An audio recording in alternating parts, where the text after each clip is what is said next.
tonight we have two first reading ordinances for review and public hearing. The first one will be Ordinance 23-01, an ordinance to amend the Code of Ordinance of Town of Farragut, Tennessee, pursuant to the authority granted by Section 6-2-201, Tennessee Code annotated, by amending Chapter 109, signs, to replace the existing sign ordinance with the ordinance. Bart?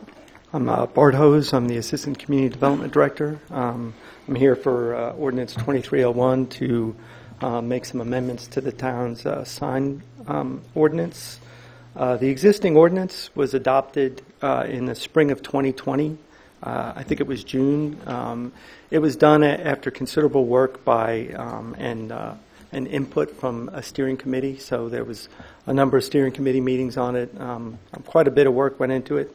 The project involved rewriting the entire existing ordinance at that time to be more legally defensible and content neutral. There had been a Supreme Court case that basically required local government sign regulations to be what's called content neutral. So you can't, make distinctions between signs for churches, signs for schools, signs for this type of thing. So you're allowed to regulate what's called time, place, and manner. So size of signs, setbacks of signs, that sort of thing. But you can't really make distinction as to what the message on the sign is going to be. Also, while creating a new ordinance that was more content neutral, there were also other changes and updates that were made at that time. That ordinance, again, the 2020 ordinance has now been in place for a little over, over 2.5 years. It's pushing 3 years now. The town staff's been working with the Visual Resources Review Board to, look at that code, see where maybe we may have missed some things. There might be areas that need to be clarified, or just other problems that have cropped up with using it over the span of almost 3 years now. The amendments that we're proposing are really to improve the enforcement of the current ordinance, make it a little easier if we do have to go to the town court, or to have better language in certain sections to make it a little clearer for the city judge to rule, to clarify some sections, and then to provide for some additional signage options that we either didn't think about on the front end when the 2020 ordinance was done, or things that we had intentionally left out, thinking that we had made provisions elsewhere, but there were gaps in the code, and we identified a couple places where some additional signage types were potentially needed. The VRB reviewed and recommended the current draft that's before you now at its October 2022 meeting. The Planning Commission then first reviewed and discussed the ordinance in a workshop session at its November 2022 meeting, and then subsequently formally reviewed and recommended the amendments onto this board at its January 19th, 2023 meeting. Some of the larger things that are being changed in the ordinance, and these sections these changes affect multiple sections, because the structure of the ordinance was by land use type. So we had a section for instance, businesses on a single lot. We have a section for strip centers that are multi-tenant. So the regulations are kind of repetitive from one land use type to the next, or one zoning area to the next. So an amendment made in one place oftentimes had to be replicated in all of those sections. So some of the things that we're trying to address is to reintroduce what's called a general occupant sign. Those are small plaques that typically go on the outside of a building. They were in the preceding ordinance, and they were taken out because in the 2020 ordinance we increased the amount of window signage that would be allowed. And so at the time, the steering committee and staff felt, and the VRB felt that the addition in the the window signage would make up for the general occupant signage. But there are some buildings that don't have as much window space on them. There are some other instances where it was just a useful sign type where someone could put a small directory outside the door of a business that or a building that might have several doctors in it and that sort of thing. So we felt a need to put that back in as a permitted sign type. Slide shows 2 examples of those. They're just small signs on the outside of a building. We also made some changes to the provisions for a peripheral accessory sign. And again, that terminology is to be content neutral. Oftentimes what businesses use these for are enter-exit signs. But they don't have to necessarily be used for enter-exit. They could put a logo out or that type of thing. But they're small signs. They're, I think, approximately 2 square feet in area, about 30 inches tall. But we had only made provisions in the 2020 code for one per entrance, and that doesn't really accommodate enter and exit. So, we had a number of businesses that wanted to add for that. So that's one of the changes. Another change is to provide for both general occupant signs and peripheral accessory signs at HOA properties. There are a lot of small clubhouses and that sort of in subdivisions that wanted to be able to have signs out near the road like that, either an enter and exit or something else, and also typically hours of operation, that sort of thing, on a plaque on the side of their building. So, and then finally, we didn't have provisions for non-residential construction signs in the 2020 code. So we had provisions in there for like a subdivision. If someone was developing a subdivision, they could put a construction sign out. But and we didn't really have anything on the books for that sort of non-residential type of construction. So that would be things like a business development, an apartment complex development, and typically either the lender wants to have a sign up or the construction company. Oftentimes they sequence through. It might start with the lender. And a coming soon, and then it might be the construction company, and then it might go back to a coming soon for the business name. So, there is demand for that type of signage. So we wanted to have some provisions in place for that. Again, a lot of these amendments really hit multiple sections of the code. So our approach was to basically just make the amendments and replace the ordinance in its entirety, as opposed to trying to piece in section by section by section. That's that creates sort of an unwieldy amending ordinance when you're trying to call out a paragraph here, and then section 3 of the amending ordinance is to amend another paragraph or add a sentence into a paragraph. So we felt that it was just cleaner from the standpoint of putting the amending ordinance together, and then also tracking the amendments over time to just go ahead and do an ordinance that basically just deletes the existing ordinance in its entirety and puts the new ordinance with the new language in its place. In your packet, I had included the text of the of the proposed new ordinance. That was marked up with all of the proposed amendments in blue text with some explanatory text in green underneath. I don't know if you have any questions on that, if there are any particular areas that you want to discuss. If you want to go through it section by section, I don't know if you want to do that or not, but I'm here to answer any questions you might have on any of the proposed amendments or take any comments you have on those. Okay, do we have any initial questions for Bart before we ask for a motion? I have a couple, Mr. Mayor. For Bart? Yes. Okay, go right ahead. Bart, it seems to be the popular thing now when we're going to change an ordinance or change something we don't like, we use the word clarify. So my question for you is, I'm assuming that you were in most, if not all, of the meetings with all the committees or whoever met. Does that seem correctly? Yes, sir. Yeah, most of them. Can you tell us who in all of those meetings wasn't clear, didn't understand the existing ordinance, or? Well, part of the clarifications are for the general public and for the sign companies that that are working with the ordinance and making applications for sign permits. We do all the permitting through our department in community development. So we see a lot of the the need for clarity in certain places where people don't necessarily understand it. And then also, as a practical matter, the codes enforcement things tend to run through our department as well.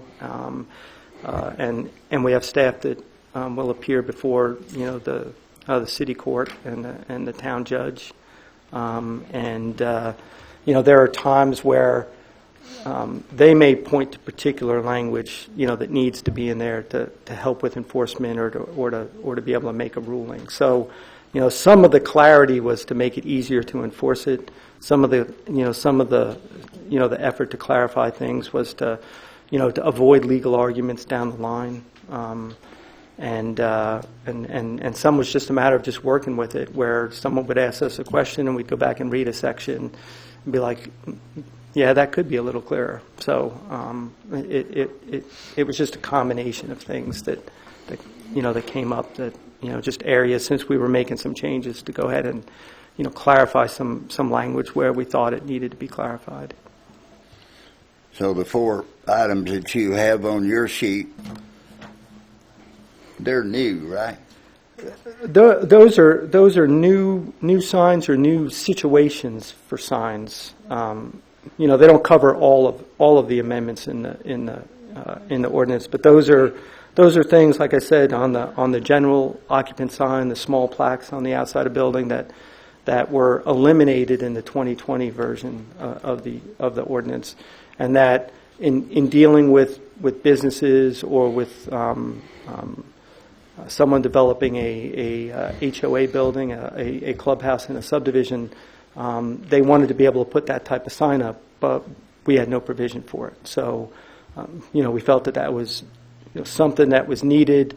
It's not a lot of signage. It doesn't create a big impact on the community, but it was something that there was demand for. So we thought it would be good to put in.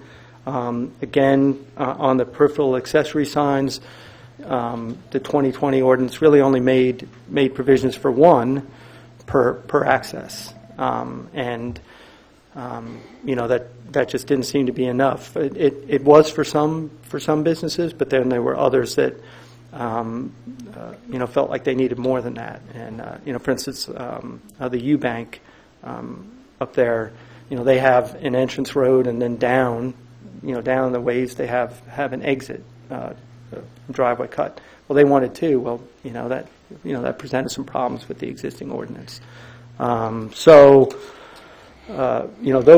4 listed there were signs that the existing ordinance either didn't address at all or didn't provide enough of. And so those were the changes we were proposing. I don't think they were in there at all.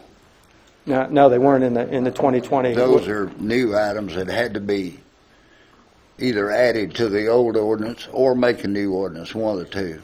So y'all found it necessary to delete the entire ordinance in order to add these and make some revisions to the existing. Yeah, we thought that it was a cleaner approach to doing the amending ordinance. If not, we would have had to go through and had an amending ordinance with multiple sections. There would have been there would have had to been a section for every change that you see in blue text here. There would have to been, section 2 would be amending, the definition section by adding the definition of general occupant and then what it read.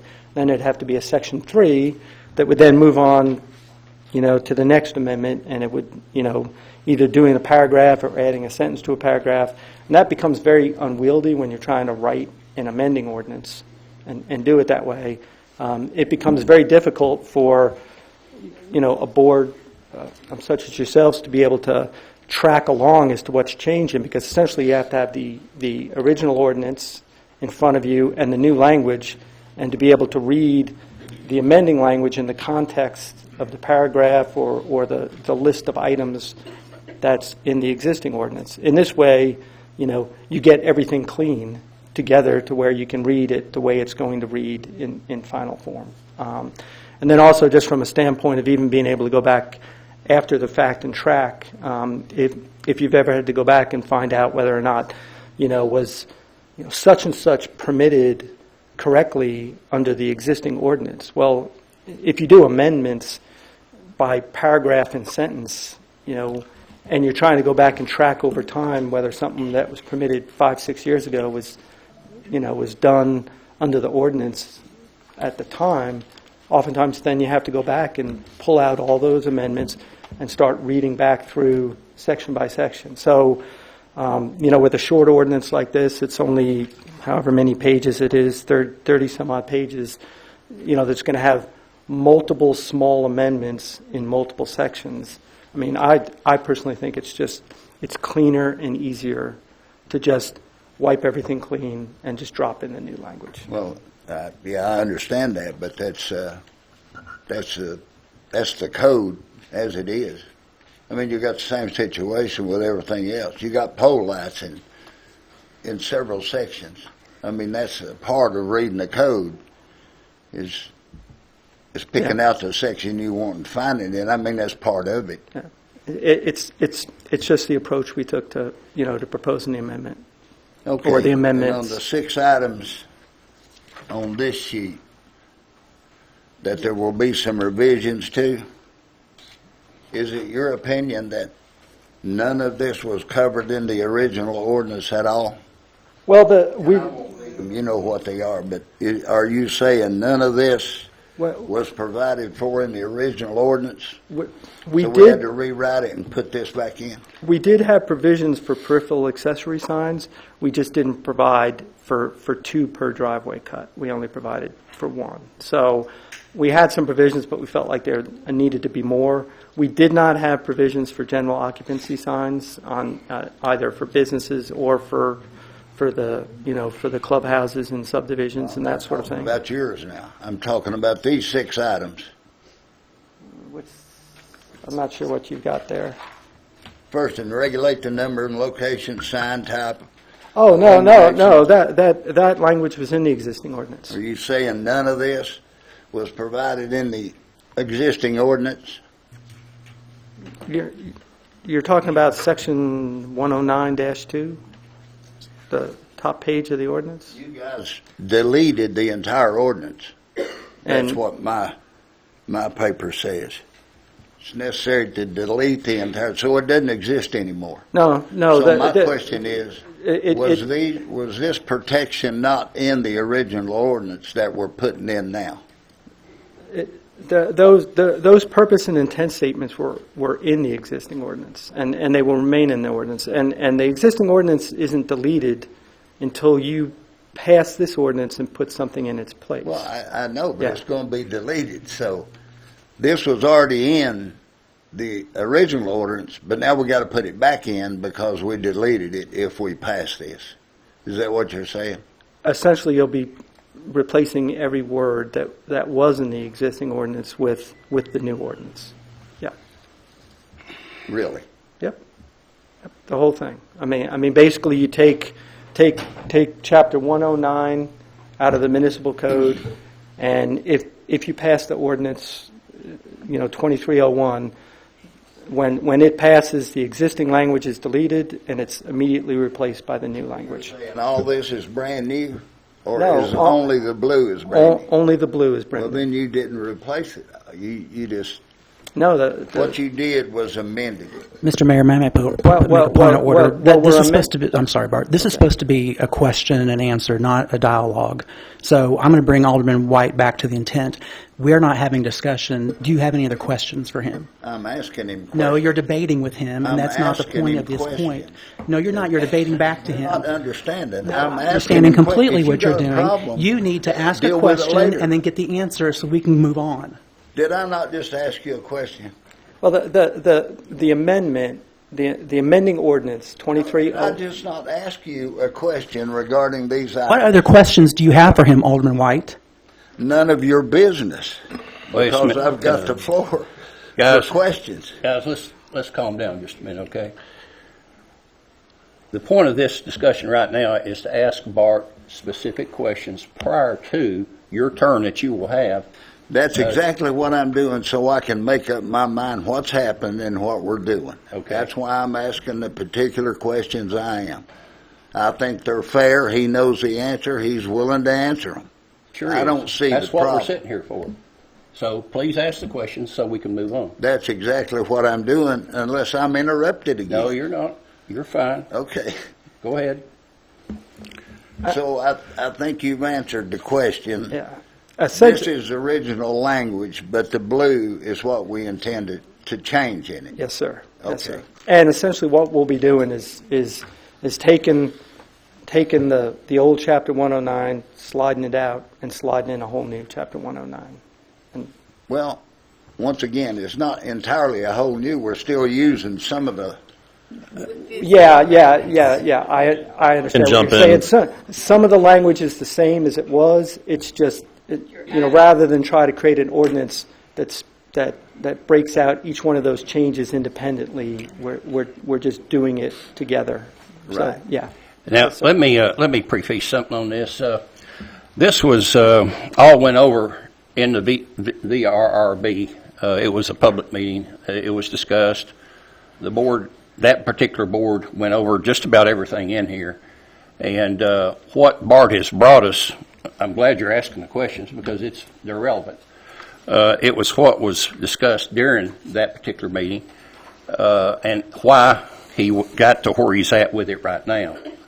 So a reason he does have the answers is because this was all discussed and there was a lot of different dialogue on why should we keep this and why should this be replaced.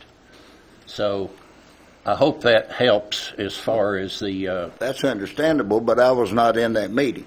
Well, That's why I have questions on what I've got now.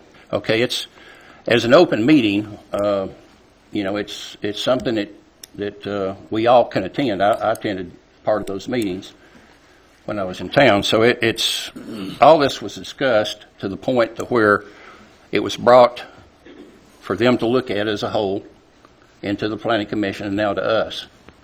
So Exactly. I think, Alderman White, can I provide, I think, a little clarity Sure. to what's going on? Because people are hearing the word replace and they're hearing that we're redoing the whole thing. So everything in black was approved in 2020.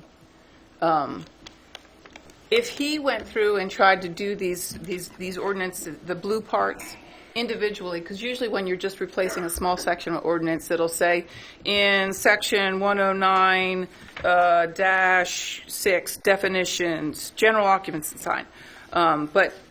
And then when you get further into it, we've broken the sign ordinance into different land uses. I understand So he's that. adding the general occupancy sign to commercial, he's adding it to the residential, he's adding it to, so you would have, every time you were adding that same language in, you'd have a amend section, da-da-da-da, chapter, blah, blah, with, and then add this. So this would probably be more than the 35 pages we're looking at, just because it gets so wordy, and quite frankly, to me, it would be unwieldy. I would want to see it, even if you put it in that condition, I'd want to see it in this condition so that I could read through it and see in context what are we adding here and what are we. So I think there was a lot of concern that we were changing up the entire ordinance. We're not. We're just adding in, and instead of trying to make it really not understandable, Bart, staff decided, Let's just insert this in here, and then we'll have the old ordinance with these new amendments. Does that make Yeah, sense? he explained that, Okay. and I understood it. I Okay. appreciate it, though. Okay. Yes, thank you. Yeah, I'm very thankful, really, that you put this in blue and the green and the black, because it's for anybody that wants to look at it, they can see where the changes were and why the changes were. So, does that conclude your Yes, questions? I don't have any more questions, Mr. Mayor. I'll Okay, you'll still reserve be my comments until the you'll still be comment called on. session. Okay, then I will need a motion. Move to approve. Second. Okay. Do we have anyone signed up to speak on We this? do. We have Michael Wilson at 412 Eisenhower Street. Okay, Mr. Wilson, would you like to please step to the mic, please?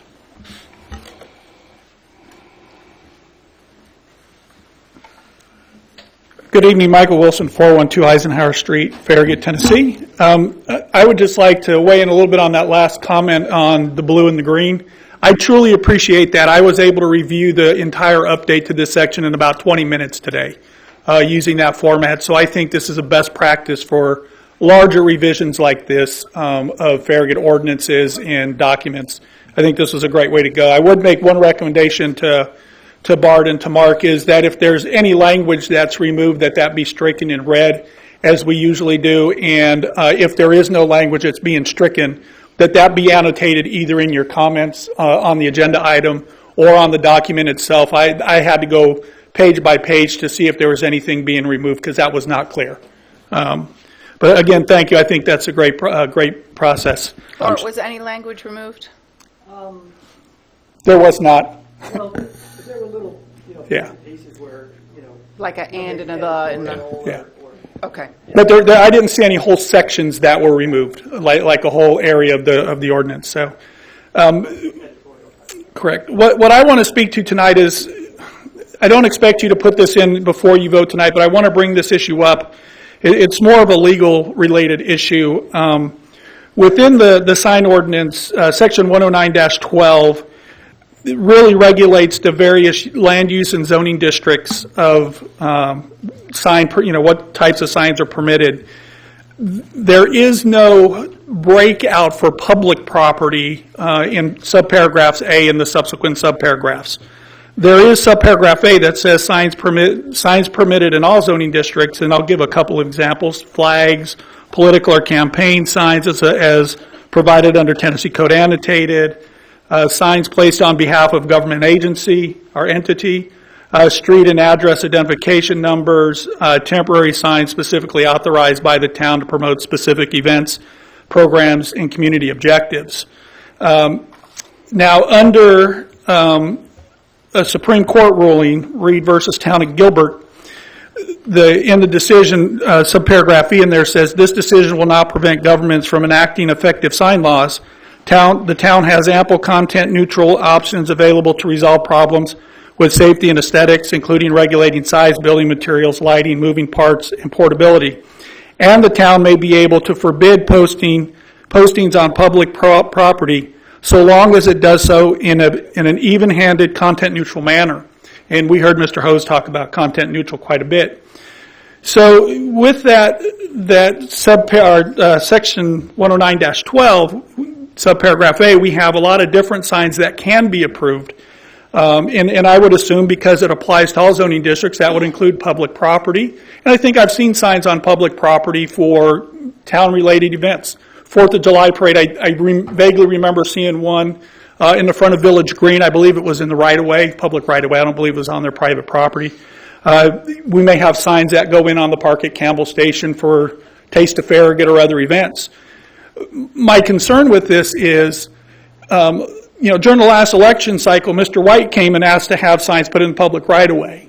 And if Mr. White or another, we have a county commissioner here, if he was going to hold a re-election rally in somewhere in town and he wanted to put a sign in the public park, as an example, and he asked for the same stipulations that Taste of Farragut or the parade had, when you use the same size sign, I'm going to meet all those regulations. I just want to put a sign up for 3 or 4 days, just like we do for those other events, to announce my rally or announce my event or advertise my campaign. And we deny that. Well, it seems like the town would be denying that simply based on content. And the Reed versus Town of Gilbert decision would seem to say that that's illegal. And so I just want to bring that up. I think there should probably be a section in here, preferably before the next election cycle gets here, that we add a section in on public property signs that are available, and what that might look like. I would hate for the town to put themselves in a position that, we have a situation like that come up and someone files a lawsuit because of a content-based sign after this Reed versus Town of Gilbert decision. So I just make that recommendation for the future. And again, I have no objections or any concerns. I think all of the additions that the town is adding into this current update are perfect and fine. Thank you. Thank you, Michael. Anyone else? No one else. Okay. Then we will move on to discussion, and we will start with Alderman Burnett. Thanks, Mayor. I'll echo some of those comments on the green and the blue lettering. Made it very easy to navigate through the 35 pages. So thank you for doing that. I met with staff this week to wrap my head around all this, and the thing that jumps out to me is this seems a whole lot more business friendly than it was before. And that's something that I know a lot of business owners in this town, and when you hear people rumble about being business friendly, this is business friendly. This is more business friendly. Allowing signs for businesses, HOA signs, business driveway signs, placards on buildings, just like the Knox Fox one that was shown on the slideshow, directional signage in development, construction signs for new developments, all are very positive things that if you talk to business owners, they say, I just want my name out there a little more. I want them to know who I am. And I think these added signs are a great step forward. So I don't have any other questions that I haven't already got answered, Mayor. Okay, great. Good points. We'll move on to Alderman Meyer. So I want to thank the Visual Resources Review Board for the time they spent on going through, which I think Vice Mayor Povlin said a short ordinance, but 35 pages is still a long ordinance, in my opinion.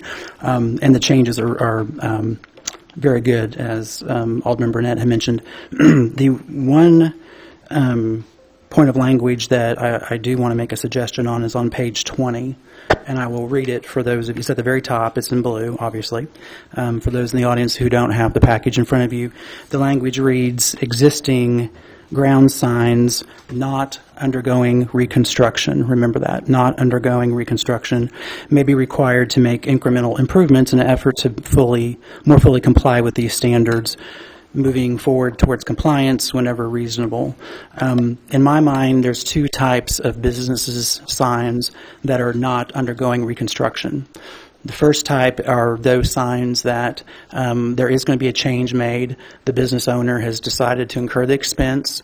They've filled out an application with the town. And in those cases, those kind of signs, this language makes sense to me. I think the way the language reads, it could be misinterpreted that a second group of signs that are not planned to be changed, the business owner has not decided to make any kind of expense or incur an expense, that second group, I think, is at risk with this language because we haven't restricted the language to just those signs that are in the process of being changed. What I don't want is someone to look at this and say, well, gosh, this language means that the town can insist a business owner, regardless of whether they're trying to change the sign or not, the town can come in and actually make the business incur expenses for signs they don't plan to change, and I'm not comfortable with that. So I would like to see some kind of language, and I was just kind of playing with it. I used to teach English, and now I don't, so just bear with me here. But something to the effect of applicants for sign changes other than new construction or reconstruction may be required to make incremental changes, something like that, yes, to where we're really kind of saying it's only those signs that are in the application process that there might need to be incremental changes. We're not going to go after existing signs that are grandfathered in. Yeah, I get. I bet you do have something, yeah, don't you? that was brought up. And I'm sure whatever you've got is better than what I've got, so that's fine. So this could be some amending language. Thank you. The new is in red. Okay. We would just add what's in red to the existing text. We'd have to do it in several places again because it has a same Language is on page 20 and on page 26. Okay, Scott, you want to read this then? Yeah. Read this into the record. So the change would be existing ground signs being refaced or altered in a manner requiring a permit, which is perfect, but not undergoing reconstruction, may be required to make incremental improvements in an effort to more fully comply with these standards, move towards compliance whenever reasonably practical. Yes. Okay. I'm very pleased with that. Thank you.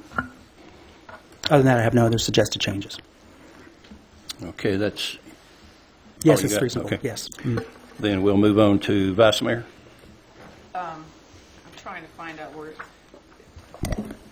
I wanted to just add to Alderman Burnett's points about business signage and business presence, and nobody really understands that more than I do, and how important it is to be seen. And a lot of our older shopping centers are set far back off the street, and now we have frontage buildings that are in front of them. You look at West End, and all the trees have grown up, and it's hard for them to have street presence because you just can't see them. So one of the things that we did come to that conclusion was in 2010, 2011 timeframe, we really worked on the special event permit signs to balance the fact that one of our founding principles was we were going to have clutter-free right-of-way, and I think most people appreciate how that looks, and our community looks very clean and very well taken care of because we don't have a lot of sign clutter. But we had to balance that with the fact that these businesses don't have street presence, so there's these special event permit opportunities. So, and I've explained it to small businesses. I said it to when the cheese shop, Euphoria, by the way, 2-year anniversary coming up, that this should be part of their marketing program, that they get a base sign that they put out. They can put it out 10 days at a time, 4 times, and then at Christmas time they have it out from Thanksgiving to Christmas time. So there's an opportunity for them to get that street presence. That sign isn't out there all the time, so people don't just start ignoring it. It gets popped up there, and people, oh yeah, they're there, and people, that's an opportunity that our businesses, I feel like, don't take as much of advantage of, and it's one of those things that we need to get out and get that word out to them, because there's some businesses that are aware of it and they have it in their marketing plan, but there's a lot that don't. So I appreciate what you're saying. So that was where we tried to find that balance as well, and that's all I had. And I appreciate you reading that and seeing that. That's important. Amendment. And can I add just to your comments, that change needs to be made on page 20 and page 26. Okay, thank you. Have you got that, Bart and Allison, have written down? Okay. Yeah, I'll go Great. through the whole ordinance and make sure that, Okay. that if there's any place else. Next, Alderman White. Thank you, Mr. Mayor.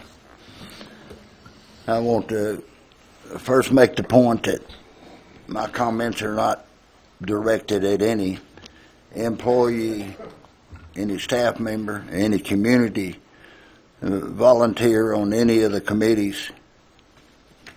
They're just things that I have noticed. I'm not saying this whole ordinance is bad, but I have my personal opinion, and I think I'm entitled to that, since we seem to be a government that's going to run on personal opinion rather than a code from now on.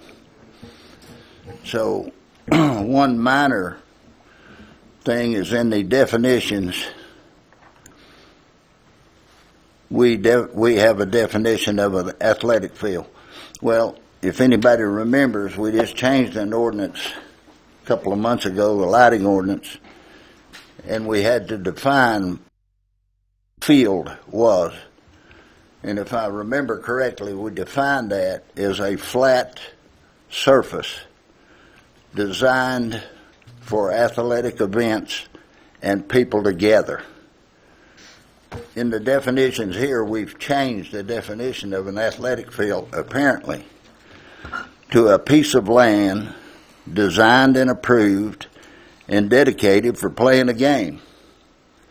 So I think we're going to have to decide which one we want and leave it at that. but we're going to confuse more people and have to clarify again which one it is.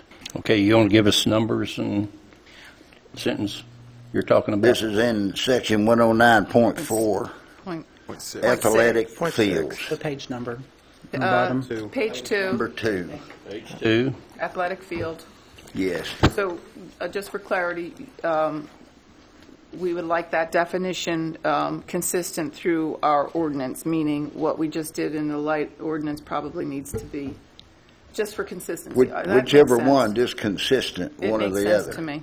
Yeah, we're amending this, so what we're doing here is listen to what everybody has to, as far as input, and your input is this section right here needs to be amended. So the writing here will be to what you're talking about. Correct. Okay, thank you. And then the other thing that I noticed all throughout here, and it's just my personal opinion, but my opinion is the reason we're here in all this what I call a mess is not because we had some issues that needed to be corrected. I think it was because of all the issues during the campaign that had to do with political signs. Because we had an ordinance in there, we had penalties for violating that ordinance. We did not allow signs in the right-of-way or on government property without written permission from the sign administrator. Well, you're never going to get that, and it's back in here again because nobody's ever going to get written permission. But nevertheless, and I'm going to use the attorney's language, the code was not followed because candidates were allowed to put a sign at the town hall on government property without written permission. So at that point, the code was not followed. I'm not going to use the violation word because our attorney didn't use the violation word. He used the words, the code was not followed, but it was not violated. I think that was the problem. And then the enforcement, we talk about improving enforcement. The enforcement was lackluster at best and sometimes totally missing. I'll give you one example. There was a political candidate for Attorney General for the county that placed a sign at the corner of Campbell Station and Kingston Pike inside the guardrail, indefinitely was in the right-of-way, according to the code that existed at that time until we changed it with this. They were supposed to be notified and given a reasonable amount of time to remove the sign or be cited with a citation to court. Code also said that for each day the sign remained after the time run out was a separate violation. The sign stayed there for 13 days. So in reality, if we had been enforcing the law, that candidate should have had at least 8 or 9 violations that had to go to court, but it didn't happen. So what makes anybody think that just because we've put more regulations and more work on the sign administrator and more responsibility, that that's going to be enforced any better? The problem wasn't the ordinance, it was that the enforcement was lacking. And if you read through all these pages, we've put 4 or 5 times more work on the sign administrator. If you look through here, he's got to review every permit. Now we're going to require an as-built survey when there's going to be a ground-mounted sign. But in addition to that, we're going to require a advance survey to show where it's going to go. He's got to review both of them to see if there's any violations before they start. And there's 5, 6, 7 pages in here where we give him something more to do with all the other things he's got to do now. So it's my contention, this ordinance was totally unnecessary. We have 4 methods. Any committee has 4 methods by which to change an ordinance. A revision, an amendment, a variance, or a special exception. Either one of those will work if you've got a problem with an ordinance you need to cure. And I understand the fact that it's going to be in a separate section. It's going to be in another section and all that. And that's not all that bad. I read it all the time. I read every section. I can find it. But you delete an entire ordinance and start all over. Doesn't make any sense to me. Of course, I'm just a country boy. I don't know a whole lot. But I know this. This ordinance is a bad ordinance. And I've got a suggestion. And of course nobody will listen because we all know, and you all know, the vote was already made before we got here. We know how everybody's going to vote. And everybody in the audience that have been here before knows how everybody's going to vote. But I have a suggestion. Take this back to the committees and let them ask for a special exception to allow political candidates to place one sign at the town hall during the election and then enforce the ordinance that's there and penalize people who violate it. It's simple. That's my suggestion. That's my recommendation. Thank you, Mr. Mayor. I have no more comment. Okay, sir. Thank you. I think we've pretty well covered everything. Mr. White had a lot of points, good points, and this will be something that I think, Bart, you can go back and add what we hear on 20 and 26 for us. Yep. Okay. This will be the first reading, and I think can we do that? If you are okay with the changes that Bart had proposed tonight, then it would be best to go ahead and amend to add those in those 2 sections. Did you make the motion, Scott? I made the motion originally. And you seconded? Did I second it? You seconded it. Okay, so can you just amend your motion and I'll second, withdraw your original motion and amend it? Okay, this is complicated. Let's see if You we can can just get through amend this. it and The you kids can are in the second the audience. amendment. Let's try to do this right. What about the definition on athletic field? Do you want that as well? Yeah. Okay. Please. Withdraw my original motion, and I would like to move to approve the new sign ordinance with the additional language that we added tonight, and I don't know how to... Sign For- base, amendment to the sign base and architectural. The sign, okay, so amendment to the sign base and architectural compatibility. Thank you. And Section athletic H. field. And then also the definition of athletic field.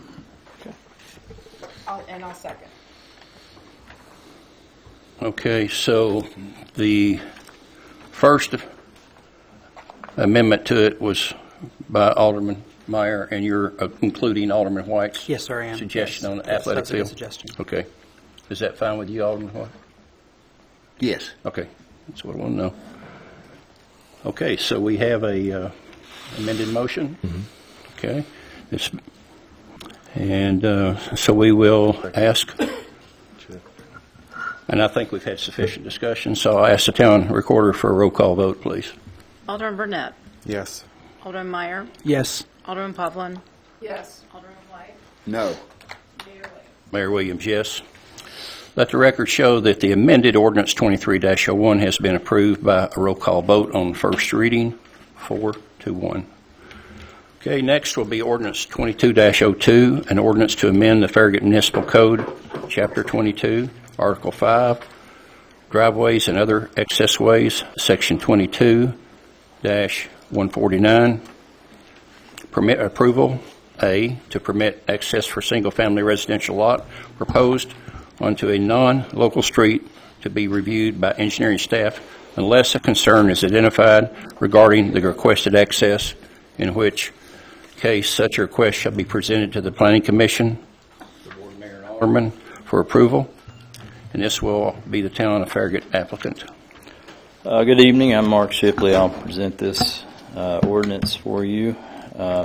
This is a pretty minor amendment to the existing driveways and other access ways ordinance. And really it just simplifies the approval process as it would apply for access requests for single-family house lots that are on non-local streets, like, collector streets like Hobbs Road that we dealt with a few months ago, where you've just got a single lot, somebody's building one house, but yet their access has to go through kind of a very bureaucratic process through the Planning Commission and then the Board of Mayor and Alderman.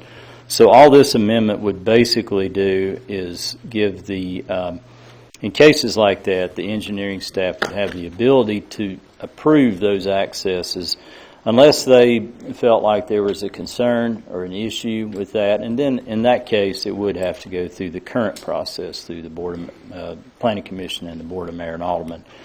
And that way, where these accesses have been evaluated, there's no sight distance concern. It's serving one house lot, and it really doesn't have the ability to be extended to serve additional lots in the future.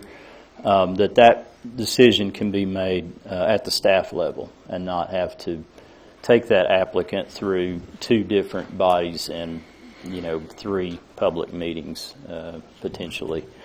So that's really all that Ordinance 23-02 is recommending. When this was presented to the Planning Commission at their meeting in January, it was unanimously recommended for approval, and the staff recommends approval of Ordinance 23-02 on first reading. Approve. Second. Okay. Do we have anyone signed up to speak No, on sir. this? No one? Okay. Discussion. We'll start out with Alderman White. No, sir. No discussion. Alderman Meyer. Pass. Pass. Alderman Burnett. It's a good change, streamlining the process, making it quicker, just makes a lot of sense, and I like these that make a lot of sense. Vice Mayor. I concur with Alderman Burnett's comments. Nothing else. Yeah, same here.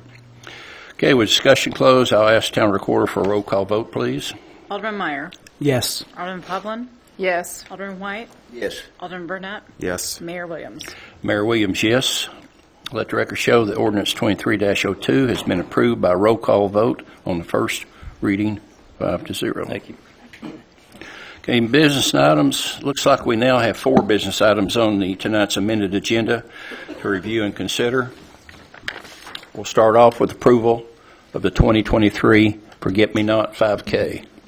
Yes, sir. This is very similar to the 5Ks they've done in the past. It is an approval for the event that will be benefiting the Pat Summitt Clinic at the University of Tennessee Medical Center. It's scheduled for the morning of April 15th and is anticipated to have it for 750 participants.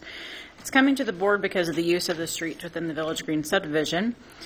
Restrooms and water stations will be provided, and volunteers will be responsible for defining the race route and cleaning up after the event. The Knox County Sheriff's Department will provide traffic control, and a nurse will be present for any medical issues.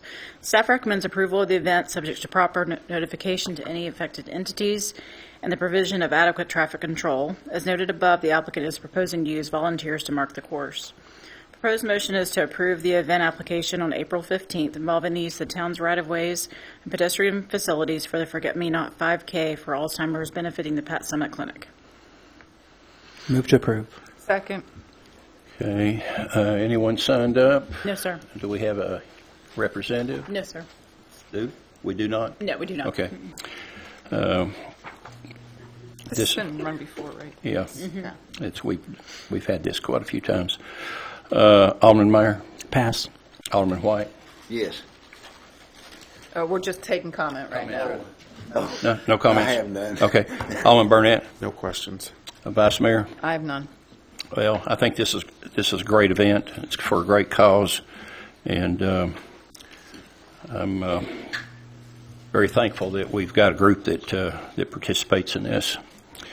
All in favor for this, please vote by saying yes. Yes. Let the record show that the request has been approved as presented. Okay, we're going to move it on to the second one, is approval of contract for information technology professional services. Yes, sir. In October of 2022, the town released a RFQ for information technology, consulting, and general services for upcoming projects, studies, and other related items for a 3-year period. The projects may include, but are not limited to, cybersecurity audits, grant writing, information technology, 5-year strategic planning, and fiber optic design, networking, construction, and implementation. 14 proposals were submitted, and the eGov team which consist of representatives from each department, interviewed the top 5 vendors. The town of Farragut conducted and implemented its first IT strategic plan in 2016. Since that time, the town has hired a full-time IT manager to implement the plan and handle day-to-day IT management. IT needs and solutions are rapidly changing, and it is evident the IT consulting firm was needed as an additional resource to update our strategic plan, provide expert advice on fiber optic networking for town facilities, review network deficiencies, and implement additional cybersecurity measures. Of the 5 vendors interviewed, Avera was selected as being the most qualified vendor to provide this consulting services. The estimated time to complete the IT strategic plan is 62 days. Once that plan is complete, town and Avera staff will prioritize projects and continue implementation of the plan as funding allows. The proposed motion is to approve the contract for information technology professional services with Avera Advisors in the amount of $49,429 for information technology strategic plan and additional services as needed. So moved. Second. Okay, any resident comments? No, sir.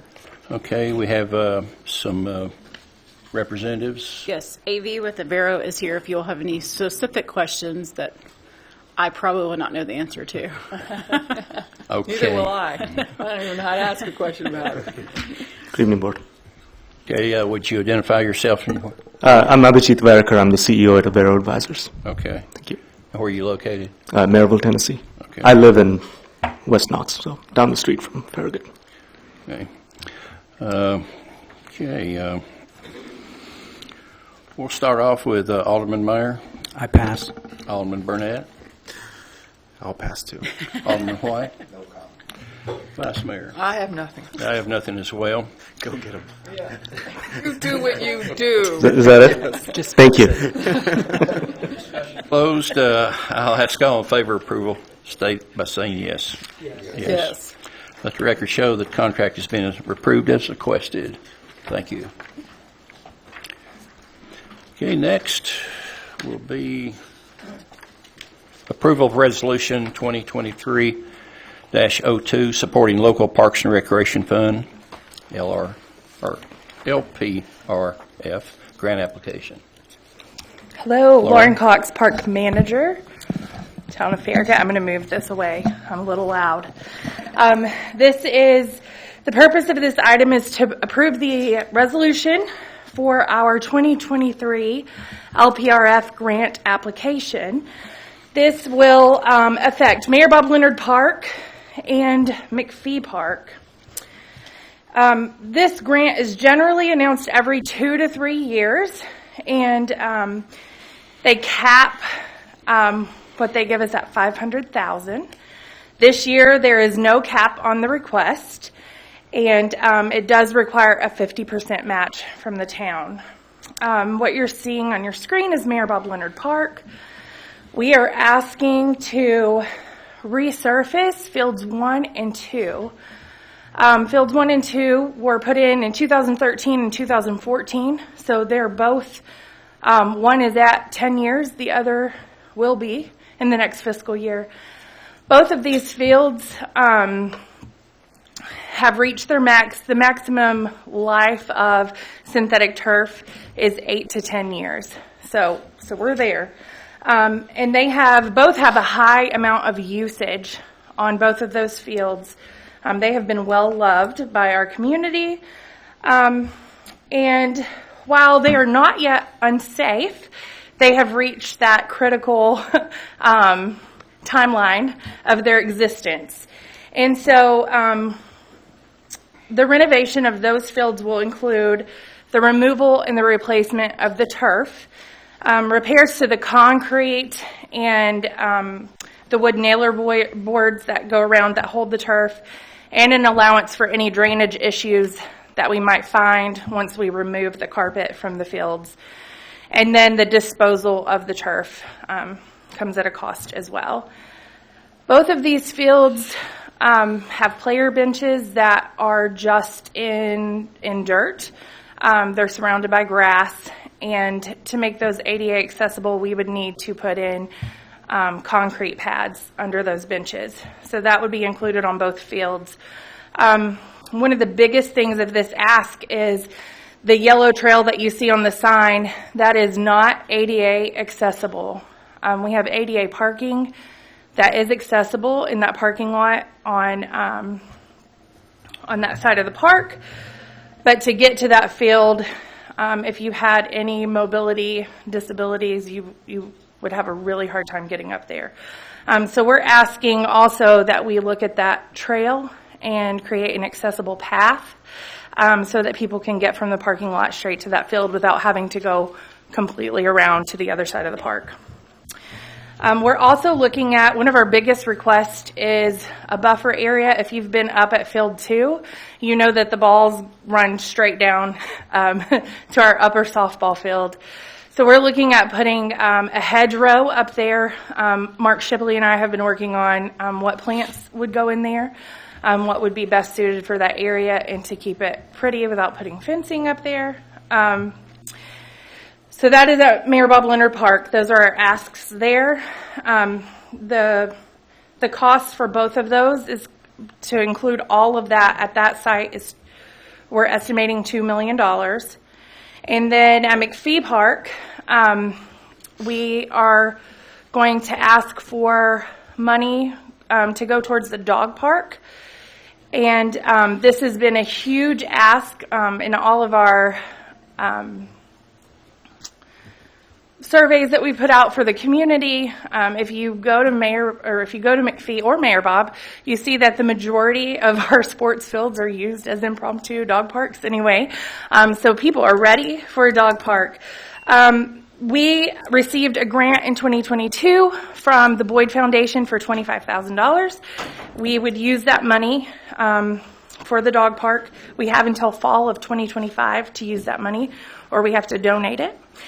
And this will include fencing at 6 feet, at least 2 paddocks, large and small dogs, and then an ADA compliant area.